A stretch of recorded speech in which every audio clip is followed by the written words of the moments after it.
¿Sí? ¿Me escuchan? Sí, doctora. Sí, doctora. Ok, perfecto. A ver, vamos a empezar entonces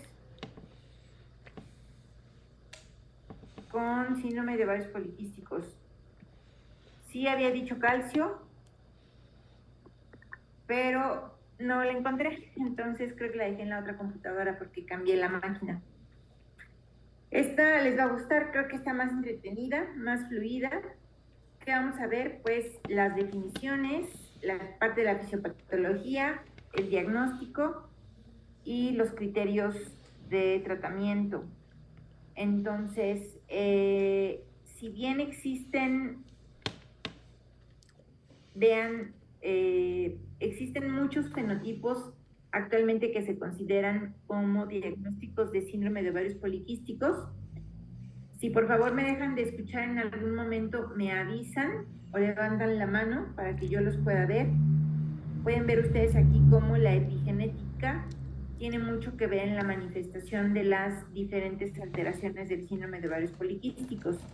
Entonces, puede haber susceptibilidad genética y ambiental para el desarrollo de hipertrigliceridemia y de otras enfermedades metabólicas en poblaciones nativas de Norteamérica. Sí, y tiene pues mucho que ver el síndrome de ovarios poliquísticos en el riesgo cardiometabólico y cardiovascular.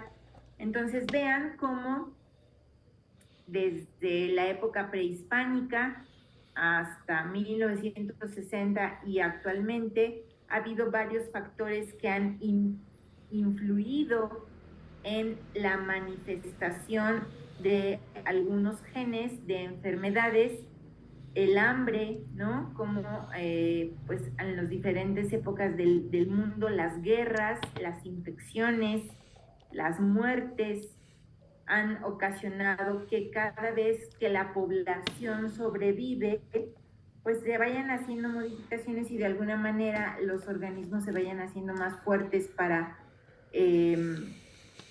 contrarrestar los efectos de las infecciones, de las guerras, de los eventos de hambre, pero esto al mismo tiempo hace que junto con el efecto de sobrevida, que obviamente es un mecanismo de estrés más los factores genéticos, nos lleven a una mayor prevalencia, ¿no? De cierta manifestación de algunos alelos, como ApoA5, el ANGPTL3 o el MLXIPL, que pueden llevar a una alta prevalencia de hipertrigliceridemia y de otras anormalidades metabólicas que realmente han visto actualmente y en población joven, asociado a un balance calórico malo con consumo del crecimiento, depósito de grasa y de carbohidratos y la mayor disposición o disponibilidad de carbohidratos simples, de gaseosas y de un estilo de vida sedentario. ¿Cuántas horas llevan sentados hoy? No lo sé, yo llevo sentada pues desde las 8 de la mañana hasta las 2 de la tarde, no, desde las 8 de la mañana hasta ahorita, o sea, más de 12 horas sentada. Y obviamente pues eso refleja la cantidad de grasa visceral que pueda yo tener. Entonces vean cómo de acuerdo a la encuesta nacional de nutrición,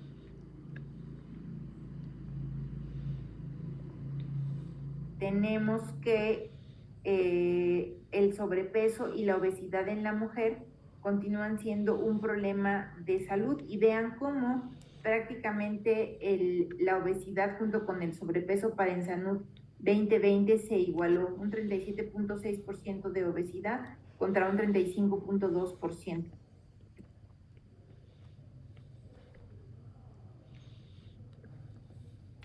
Entonces, actualmente hablamos en cuanto a obesidad, una redefinición, y ya no solamente tomamos en cuenta el índice de masa corporal, ahora sabemos que pues hay que tomar en cuenta si existen comorbilidades asociadas, ¿no? Ustedes recordarán que el índice de masa corporal es el igual a el peso corporal entre la talla al cuadrado y nos da una cantidad de kilogramos por metro cuadrado de superficie, en donde de acuerdo a la escala, es un instrumento útil para la salud pública, es de fácil obtención, todos lo podemos hacer en la consulta y tiene una estandarización fácil. Entre 16 y 18.5 hablamos de un déficit de masa corporal, entre 18.5 y 24 un índice de masa corporal normal, entre 24 y 30 elevado para poblaciones mexicanas por arriba de 27.9, entre 30 y 35 una obesidad, ¿no? De primer grado, entre 35 y 40 una obesidad de segundo grado y arriba de 40 pues una obesidad de tercer grado o obesidad mórbida. Vean cómo, específicamente hablando de la salud de la mujer a lo largo de la línea de la vida, pues tenemos desde la infancia y aquí hay que meter pues desde la etapa prenatal, ¿no? ¿Qué pasa desde la exposición in útero a andrógenos, a la alimentación de la mamá, que influyen obviamente en el peso de la mujer y las condiciones en las que va a llevar la infancia? De ahí pues pueden venir enfermedades congénitas, cardíacas, que pueden ir ocasionando un estado de inflamación y pues que pueden ir alterando las condiciones metabólicas durante la infancia. Si a eso le agregamos que lleven una alimentación pues no balanceada durante la infancia, que se asocie con sobrepeso, con obesidad, con sedentarismo, que es frecuente ahora, llegan a la adolescencia, pueden tener problemas de pubertad precoz o pubertades retrasadas, y esto asociado a otros factores como el tabaquismo.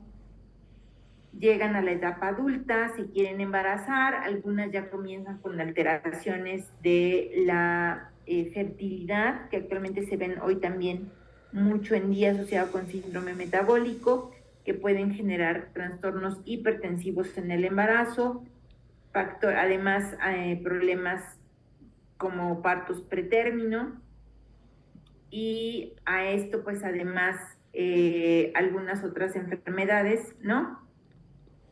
Y después, durante la etapa de la vida reproductiva media tardía de la mujer, mujeres entre los 45, 50 años, acordándonos que la menopausia es otro estado que incluye un incremento del riesgo y un factor de inflamación para la mujer, en donde comienza a haber un acúmulo de obesidad a nivel central, ¿no? Con mayor depósito de grasa visceral. Y si a eso le agregamos que la mujer continúa sin hacer ejercicio, con una vida sedentaria, pues llegamos a una etapa de los 60 años en donde ya puede haber un estado de sarcopenia.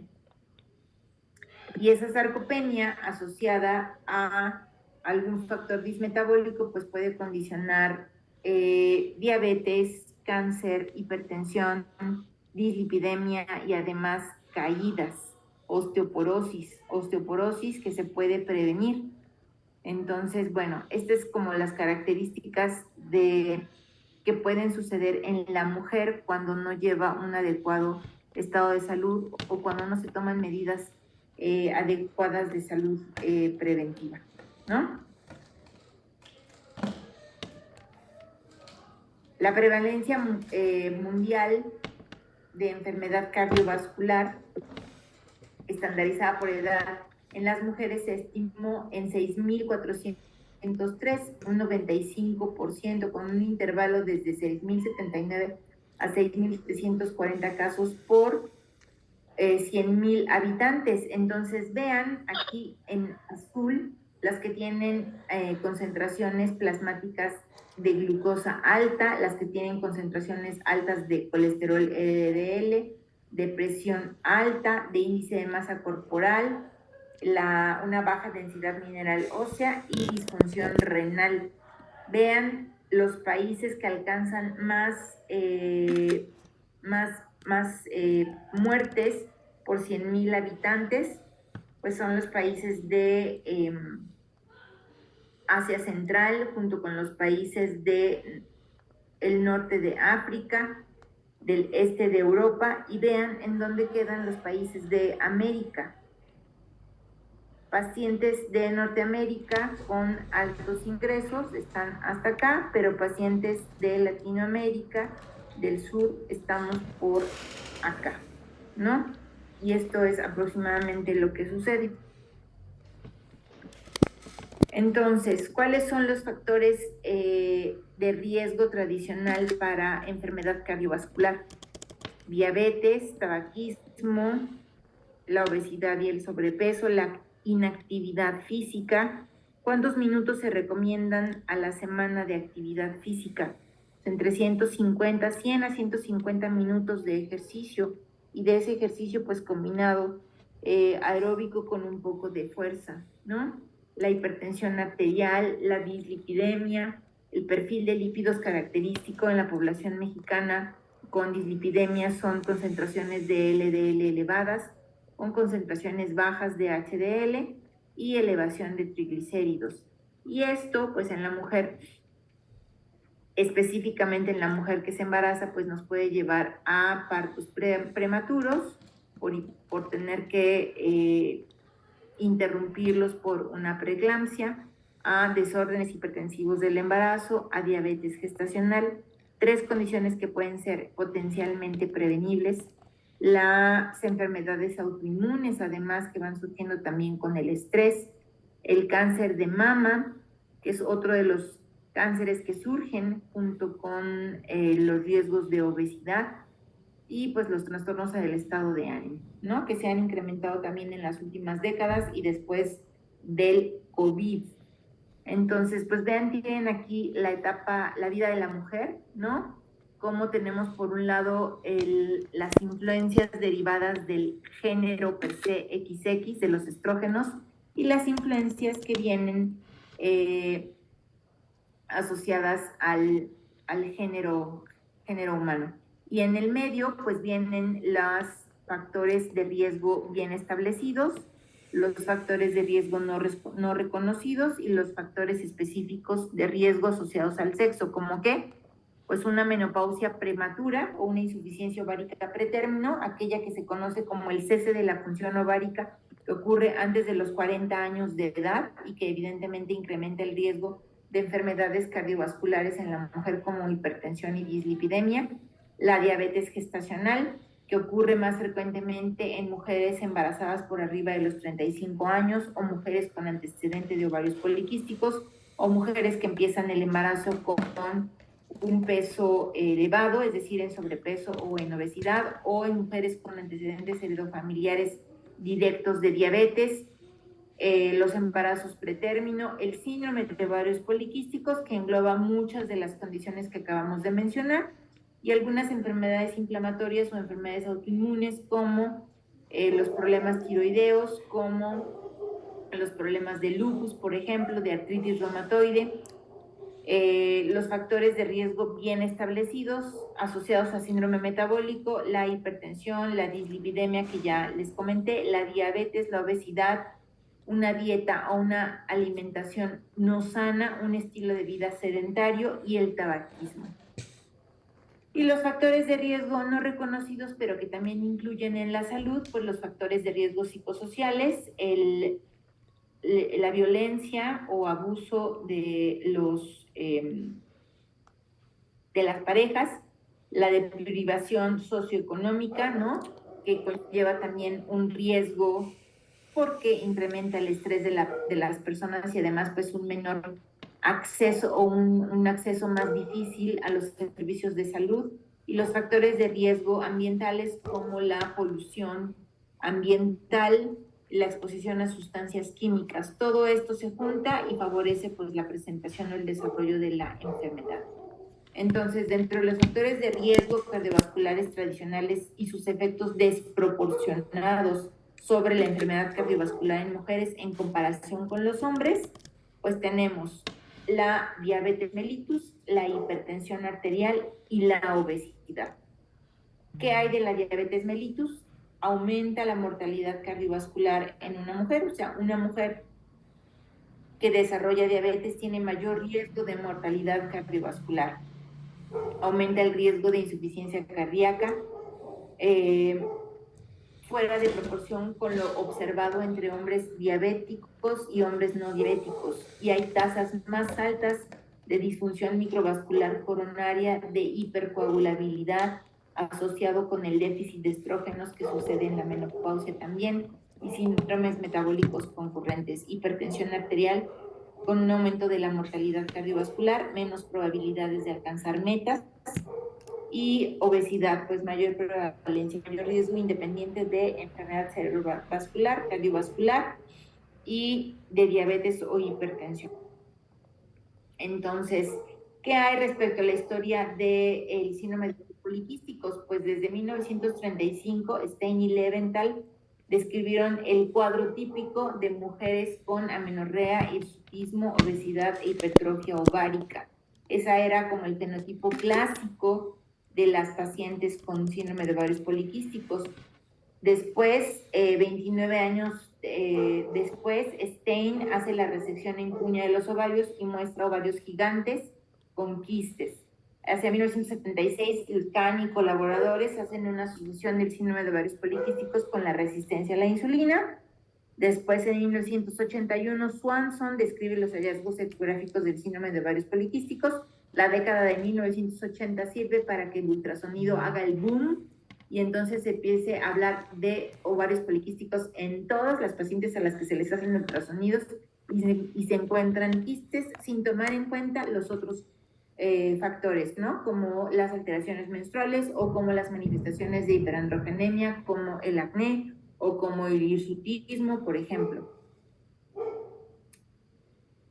Es lo que les digo, en los últimos 35 años, 40 años, se han usado diferentes criterios diagnósticos para definir el síndrome de ovarios poliquísticos. Hacia la década de 1990 se consideraba una paciente con síndrome de ovarios poliquísticos aquella que tenía hiperandrogenemia clínica manifestada por acné o hirsutismo, o bioquímica, ahí no es biológica, es bioquímica, manifestado por un incremento en las concentraciones de andrógenos circulantes y anovulación crónica, definida como menos de 9 menstruaciones al año, o menstruaciones de más de 35 días entre un periodo y otro.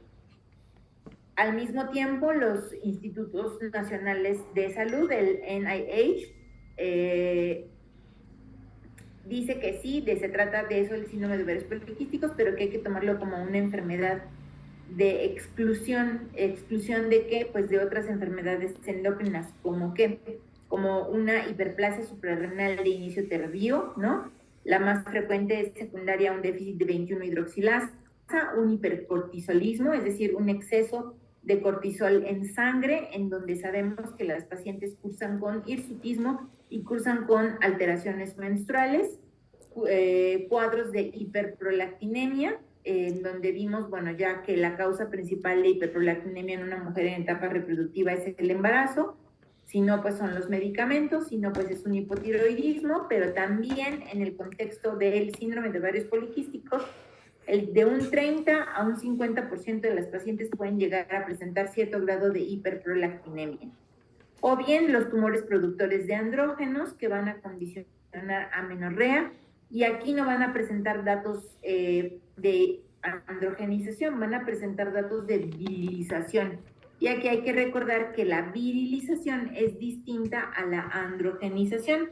La virilización es el cuadro de máxima expresión de los datos de androgenización en una mujer. Es decir, una mujer que tiene hirsutismo y que tiene acné, pues es una mujer que está androgenizada.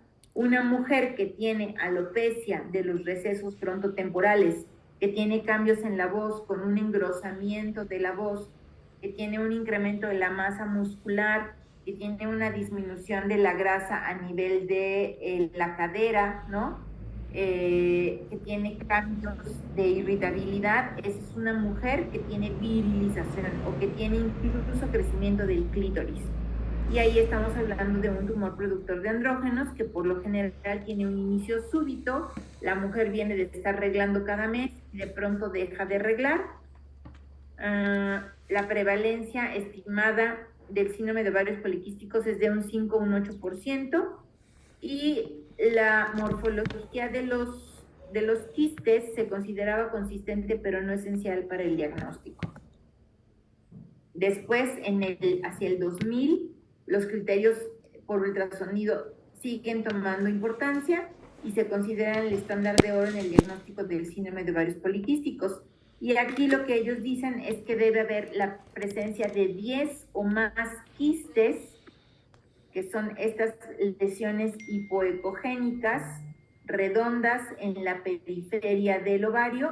Todo es un ovario, 10 o más quistes, y cada quiste entre 2 y 10 milímetros. Los quistes ováricos que miden más de 4 centímetros, pues tiene que valorarlos el ginecólogo para saber si tienen un criterio quirúrgico. Y otra de las características de los ovarios en el síndrome de ovarios poliquísticos, pues es que tengan un volumen mayor de 10 centímetros cúbicos cada ovario. Por eso es importante que quien realice el ultrasonido en la evaluación de estas pacientes sea un buen médico radiólogo que nos pueda dar imágenes certeras y que nos ayude a descartar tumores productores de andrógenos del ovario, por ejemplo.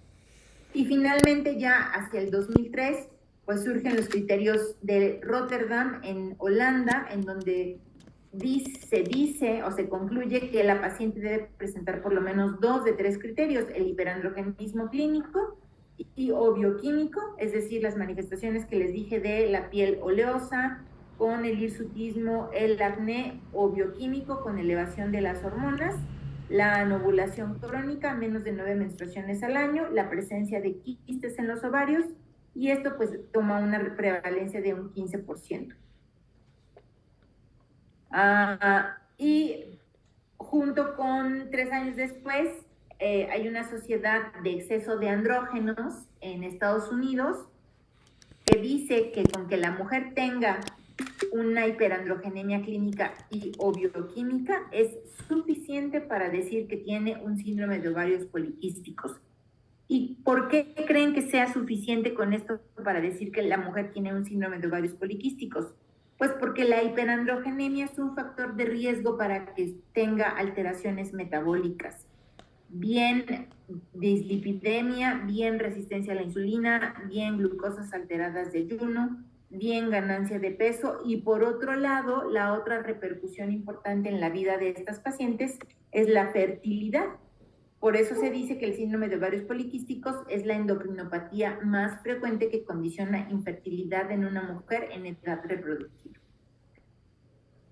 Entonces, el diagnóstico diferencial, para que se lo aprendan y lo recuerden, incluyen el hipercortisolismo, la hiperplasia suprarrenal congénita no clásica, la más frecuente el déficit de 21-hidroxilasa, la hiperprolactinemia, los problemas tiroideos como el hipotiroidismo, que cursan con irregularidades menstruales y que cursan con cierto grado de hirsutismo, la acromegalia, porque puede cursar con hirsutismo y con amenorrea, la insuficiencia ovárica primaria porque cursa con amenorrea, el tumor ovárico o adrenal virilizante porque cursa con datos de virilización y de amenorrea, y el uso de medicamentos, como que pues los esteroides, por ejemplo. Entonces, todas estas patologías endocrinas tienen un común denominador y por eso tienen que ver con el diagnóstico diferencial de las pacientes con síndrome de ovarios poliquísticos. ¿Y cuál es ese común denominador? La oligoanovulación o la amenorrea, y en algunos el hirsutismo.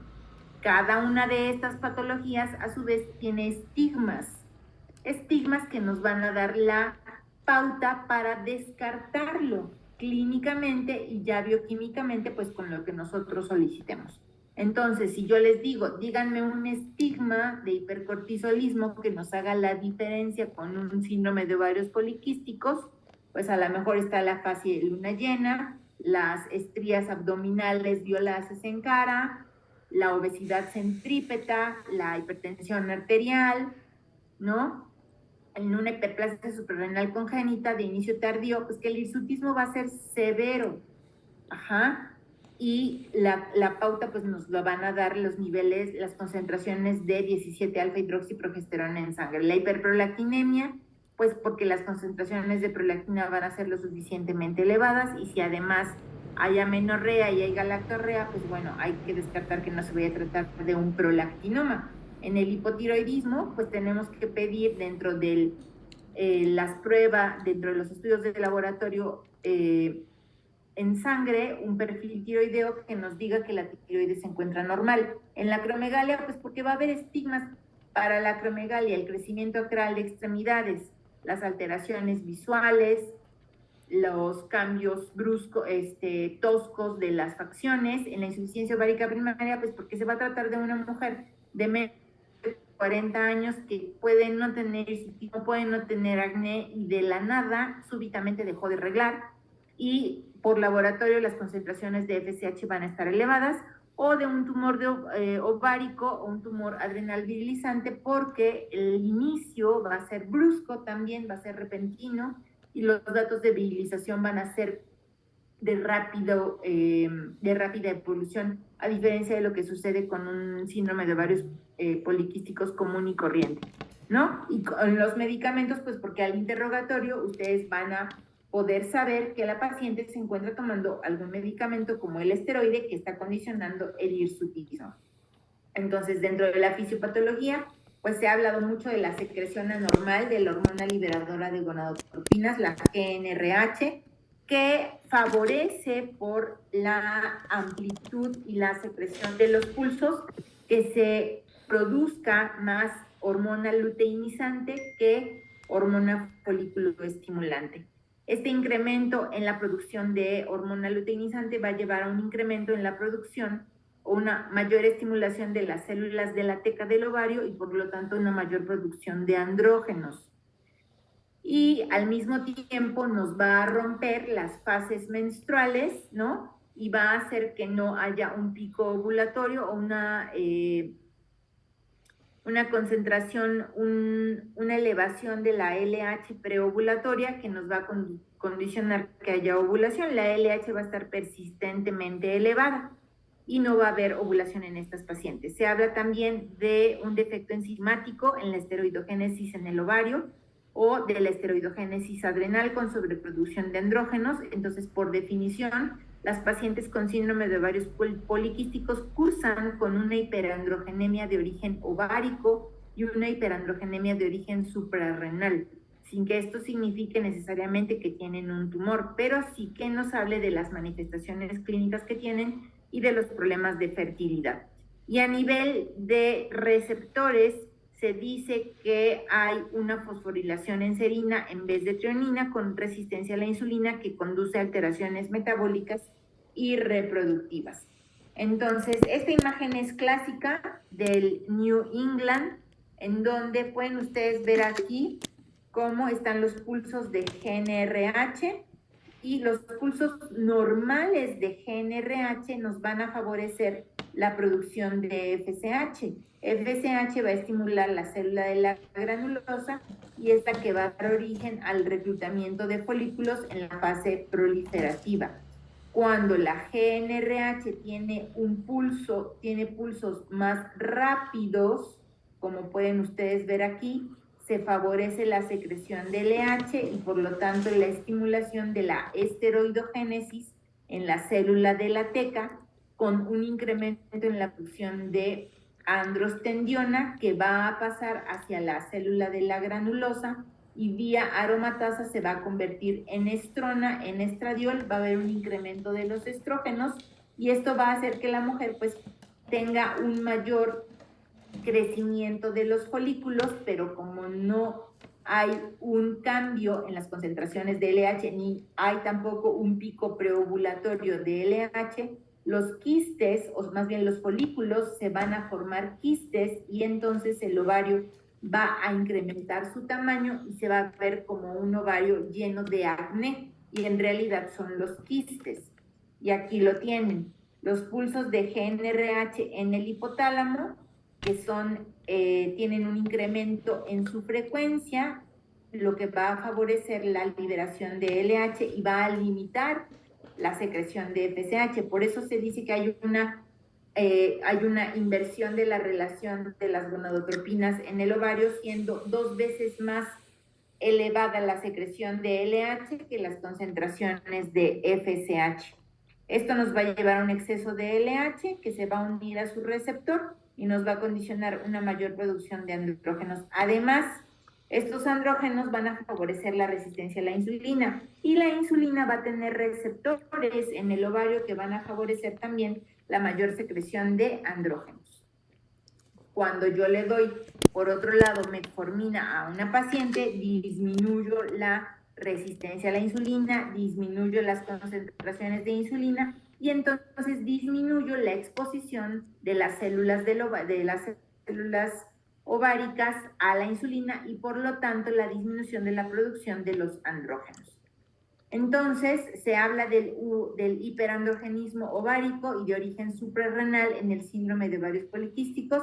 Vean aquí cómo tenemos a la célula de la teca en rosa y cómo están los receptores para LH.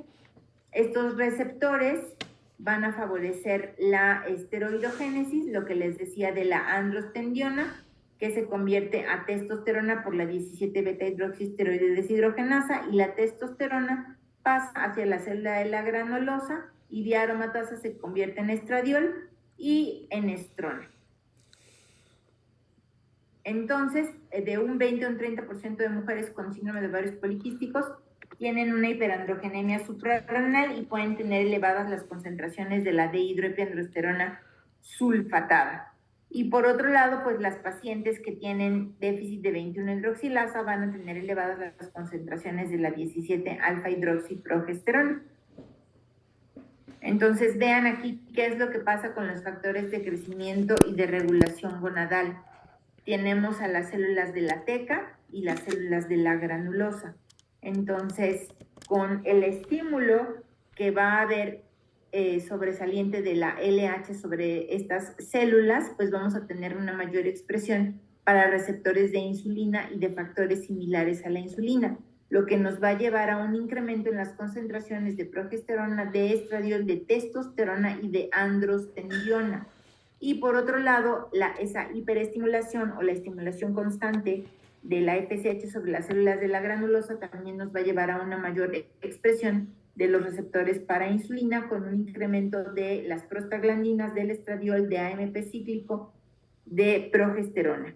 ¿Y qué pasa con el cuerpo lúteo cuando llega a haber ovulación? Pues también nos produce mayores receptores, mayor expresión de receptores para insulina, y esto con mayores concentraciones de oxitocina o de progesterona. Entonces se dice que en la resistencia a la insulina hay un cambio en la tirosina por la serina y esto nos va a condicionar mayor resistencia a la insulina. Entonces aquí tienen el receptor a la insulina, ¿no?, que se va a unir la insulina al receptor y esto nos va a condicionar a través del ATP la respuesta del receptor. Y vean aquí cómo tenemos el cambio de la serina por la tironina. Entonces, si hay cambios a nivel del receptor de insulina, eso es importante que lo tomen en cuenta. Y utilizando estos, los glucotransportadores, ¿no?, a nivel, por ejemplo, de las células del músculo, pues vemos cómo va a estar alterada la captación de glucosa, el transporte de glucosa, que es parte de los síntomas que va a haber en el contexto de resistencia a la insulina, más hambre, y esto nos va a llevar además a un incremento en la síntesis de proteínas, un incremento en la adipogénesis, mayor formación de tejido adiposo, mayor síntesis de glucógeno a nivel hepático con mayor capacidad para producir glucosa, disminución de la apoptosis de estas células y mayor estrés oxidativo. Entonces, ¿cómo vamos a evaluar a una paciente con síndrome de ovarios poliquísticos? Pues clínicamente con presencia de alteraciones menstruales, ¿no?, la oligoanovulación que les dije, menos de 9 menstruaciones al año, la presencia de hirsutismo, la presencia de acné, la presencia de alopecia, ¿de dónde? Pues básicamente de los recesos frontotemporales, la presencia de infertilidad o de abortos recurrentes. A nivel endocrino, pues los andrógenos elevados. ¿Y qué andrógenos elevados? ¿Qué andrógenos conocen que se producen en las células de la teca del ovario? La testosterona, la androstendiona, la dehidroepiandrosterona, y sabemos que la dihidroepiandrosterona sulfatada se produce básicamente se sulfata en glándula suprarrenal. Y vean lo que les decía aquí, la LH va a estar elevada, generalmente 2 veces más que la FSH. No es un criterio diagnóstico, pero sí una característica que pueden tener hasta 1/3 de las pacientes con síndrome de ovarios poliquísticos. Los andrógenos elevados y a nivel metabólico la resistencia a la insulina y la obesidad. Y todo esto en conjunto pues nos va a condicionar problemas metabólicos y problemas de fertilidad. Entonces vean ahí, déjenme cerrar la ventana, el espectro amplio de síntomas y de alteraciones en las pacientes con síndrome de ovarios poliquísticos.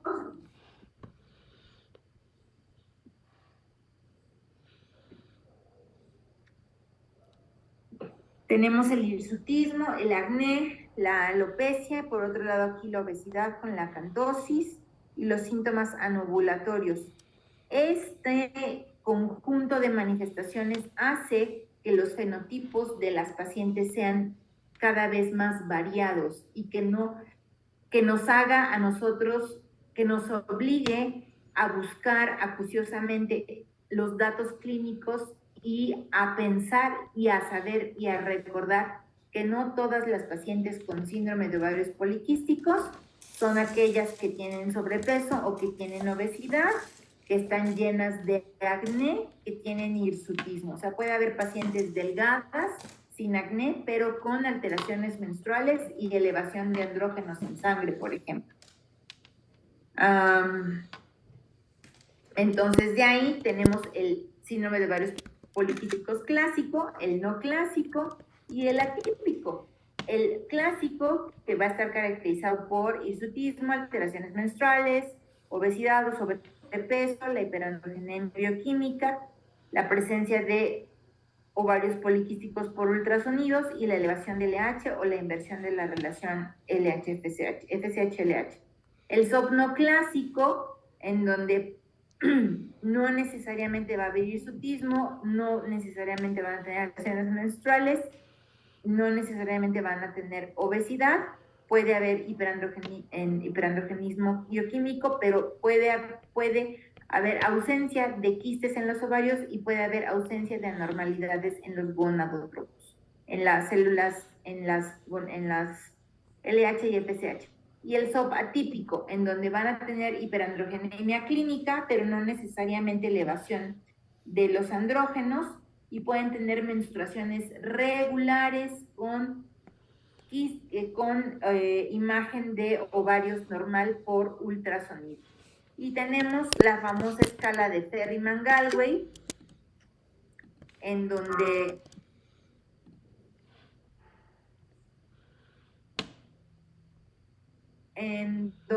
se evalúan 9 zonas, que son la zona del bigote, la zona de la barbilla, la zona lateral de los brazos, la zona de los muslos, la zona de los pezones, la línea media que va de la región external a la zona umbilical y por debajo del ombligo hacia la zona púbica, la zona alta de la espalda y la zona baja de la espalda. Cada una se le da una calificación de 1 a 4 dependiendo de su severidad.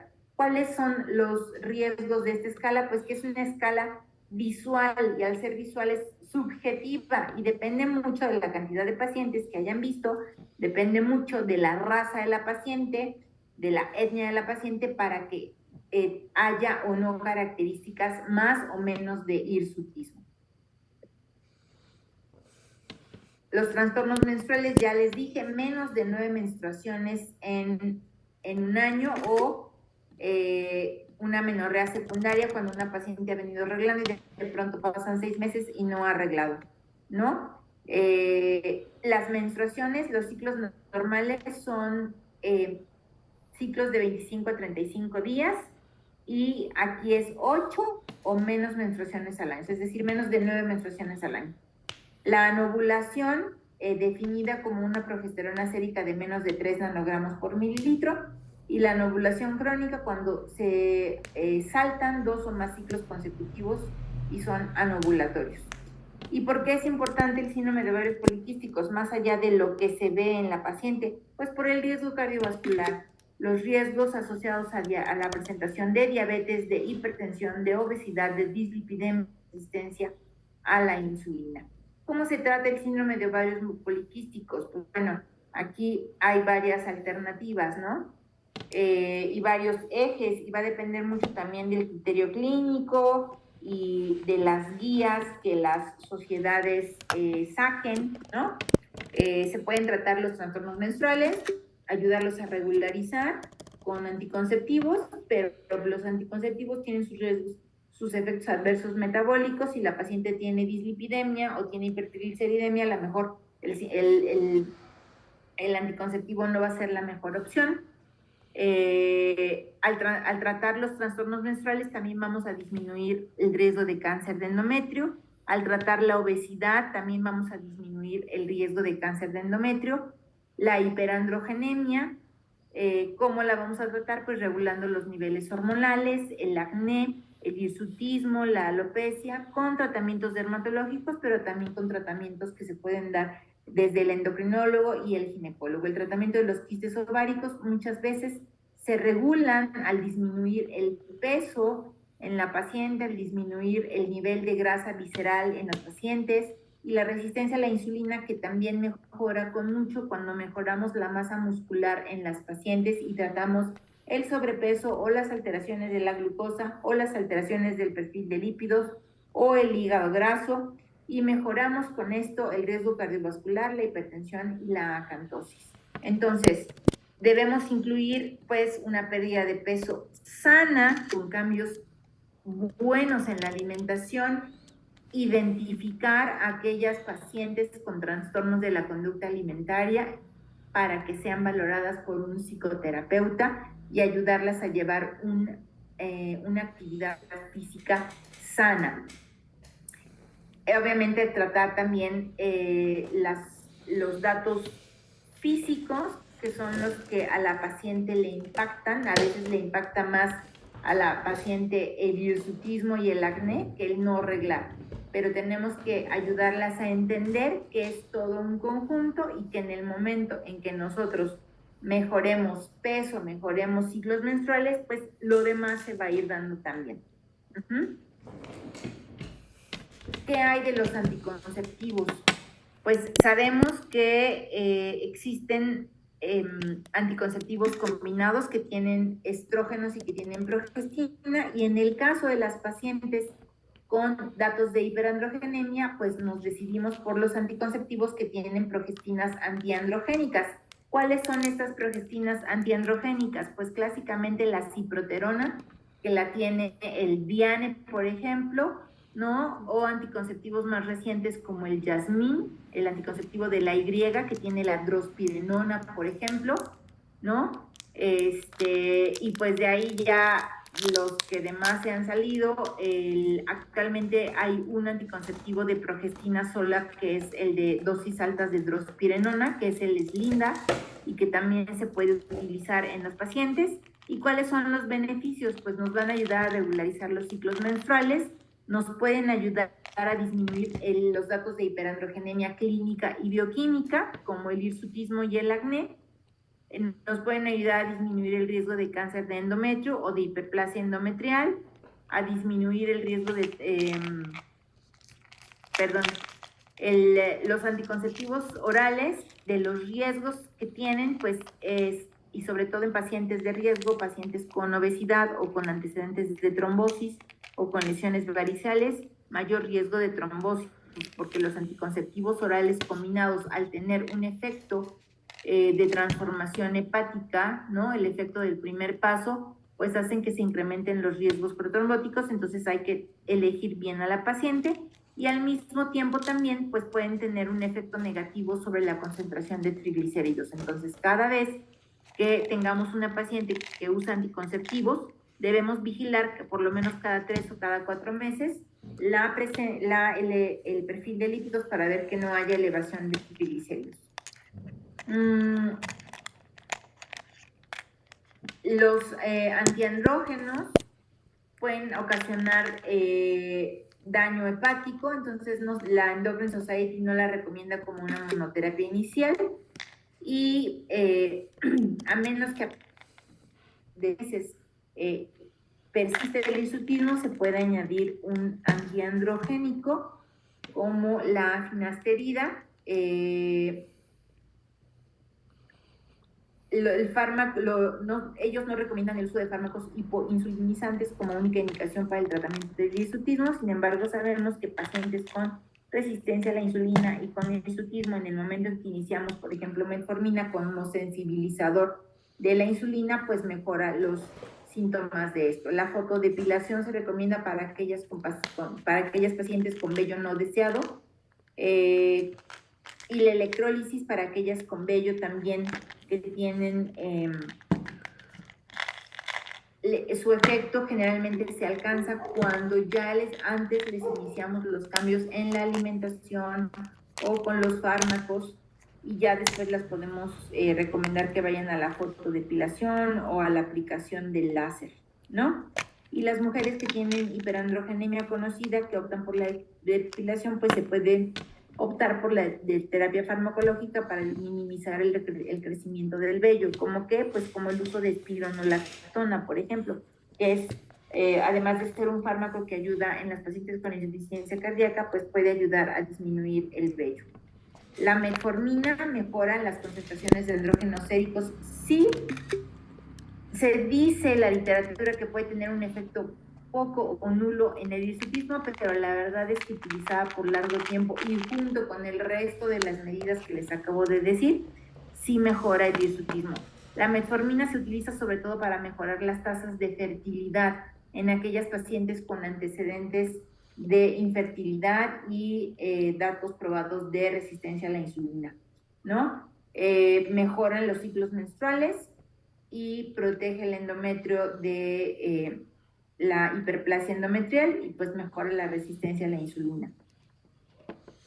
Al mismo tiempo tenemos los inositoles también, que sabemos que los inositoles se encuentran aquí dentro. Tenemos la célula de la teca, la célula de la granulosa, y estos inositoles tienen que ver con el ciclo normal menstrual y tienen que ver con la unión de la insulina a su receptor y con todas las vías de señalización que se dan dentro de la célula. Estos inositoles fosfoglicanos tienen que ver con la ovulación. Por eso es que actualmente se usan los inositoles a diestra y siniestra en las pacientes que tienen síndrome de ovarios poliquísticos. Hay una publicación reciente en el JAMA en donde concluyen o recomiendan que no se utilicen los inositoles en el embarazo porque no les van a ser absolutamente de ayuda. Pueden ayudar en la resistencia a la insulina en las no embarazadas y pueden ayudar a mejorar los índices de ovulación, sí, pero no son la panacea. Les funciona más el ejercicio y los cambios en la alimentación y el uso de fármacos sensibilizadores a la insulina como la metformina, que el usar solamente inositoles. Entonces, pues bueno, dentro de las perspectivas futuras a utilizar en las pacientes con síndrome de ovarios poliquísticos, pues tenemos el uso de los análogos de incretina, ¿no? Tenemos el uso de los glucotransportadores como la dapaglifosina, que ya lo veremos cuando veamos diabetes mellitus, y el valor también diagnóstico que se puede utilizar con los ácidos biliares o algunos factores del crecimiento en mujeres con síndrome de ovarios poliquísticos.